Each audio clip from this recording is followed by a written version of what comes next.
I've always felt the problem with the story of the Passion is that we've just heard it too many times.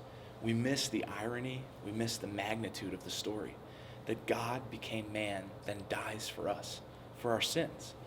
We've just glossed over it because we've heard it so many times. But God had to die for our sins. We needed a Savior. We couldn't save ourselves. And he joins us in this suffering because he wants to be brothers with us. He wants to be like us in all things but sin. So God gives to us everything we need, and he goes through that passion. And he feels forsaken. He says, God, why have you forsaken me?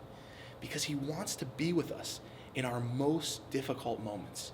Those moments when we think we're farthest from God, God says, no, I'm right there in your suffering, in your doubts, in your worries. I am right there with you.